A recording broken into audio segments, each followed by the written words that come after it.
apa namanya resepsi pernikahan ini Pak, apakah Kabupaten Oku akan mengeluarkan pergub untuk mengurangi kerumunan? Kita lihat dulu itunya, apakah klaster-klaster itu berasal dari pernikahan atau bukan. Nah itu kita perlu pelajari. Kita tidak boleh melarang itu. Tapi kalau klaster itu berasal dari pernikahan, timbulnya COVID itu ada karena ada kerumunan di pernikahan. Nah itu kita larang kakek, kita larang. Cuma kalau sepanjang belum ada dari situ asalnya, kalau karena sekarang ini sedang diselidiki, berkembangnya penyakit itu di Oku ini, ya memang lambat perkembangannya. Tapi itu karena itu kawan-kawan kita berasal dari luar. Rata-rata yang kena itu klasternya dari luar, klasternya itu. Iya. Bukan di dalam kita ini. Kalau antar kita ini dekat. Contoh, Oku lambat perkembangannya. Ya bukan mau perkembangan itu mau kita tingkatkan, bukan. Mau kita tekan tidak ada perkembangan maksudnya begitu.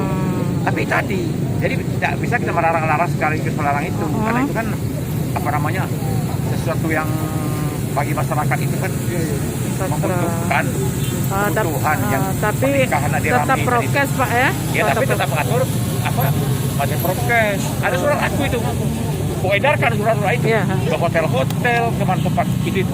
Ada kan ke camat, ke lurah, desa. Edarkan. Bukan kita menganjurkan, tapi tetap patuhi protokol kesehatan. Nah kakek mungkin ke depan ini akan kita kurangi itunya, undangannya barangkali ya Pak Kapolres. Kakek kita baca dulu itu Pak, undangannya itu Pak, jangan sampai gitu yang terlalu banyak undang. Tapi seperti tenda itu mungkin paling banyak 200, karena untuk menjaga protokol kesehatannya.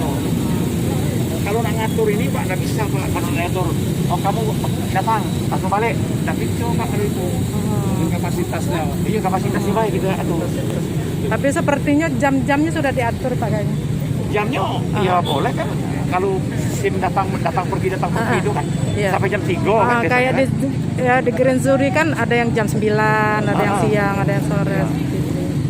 Kalau boleh saya tambahin. Ya boleh Pak. Kalau dari daerah lain Pak, perkembangan COVID di Oku sangat lambat dibandingkan daerah lain. Kesadaran masyarakat Oku lebih baik dari daerah lain Pak. Insya Allah mudah-mudahan. Kalau hari ini kita lihat itu motor, ada motornya, tutup mulut. Udah pakai masker kalau? Yang motor itu. Pakai masker, udah pakai masker. Mana Pak jawabannya? Jadi perkembangan itu bukan lambat atau cepat, bukan. Memang diharapkan tiap daerah itu tidak ada perkembangan itu. Tidak ganti maksudnya, tekan perkembangan zero perkembangan itu. Tapi karena ya namanya manusia kan, pergerakan manusia ini kan tidak bisa membatasi kan. Nah, jadi perkembangan di Oku ini, ya banyak perkembangan ini bukan oleh masyarakat dalam lingkungan Oku dewe, bukan. Oku ini kemana-mana. Keluar. Impor Pak. Ya, itu. Ternyata yang temuin itu rata-rata. Apa? Tadi Gimana? Bapak mau nambahin Pak? Kalau misalnya Saya mau nambahi ya. tapi tidak menganggap. Kemarin itu kami sudah rapat Satgas COVID-19 Kabupaten Oku yang dipimpin oleh Pak Sekda. Di tahun 2020 Bapak Bupati sudah mengeluarkan surat edaran tentang protokol kesehatan. Nah kemarin 2 minggu yang lalu kita sudah rapat kembali. Ada kemungkinan surat edaran Bupati itu akan direvisi 2021. Jadi menyesuaikan kembali dengan situasi yang ada di Kabupaten Oku. Mungkin itu tambahan dari saya. Mungkin selama ini kan kita sosialisasi, terus belum sampai ke tahap Pak ya, sanksi. Ke depan adakah kemungkinan kita tingkatkan Pak? Baik, untuk surat edaran Bupati itu kan ada beberapa kebijakan yang dilakukan oleh Pemkab Oku. Yang pertama adalah membersihkan pasu, fasilitas umum, dan denda.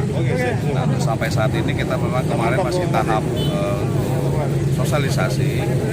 Di tahun 2021 ini nanti hasilnya seperti apa, nanti akan ada rapat berikutnya sama Pak Sekda. Kita tunggu nanti surat edaran terbaru dari Bapak Bupati. Terima kasih Pak.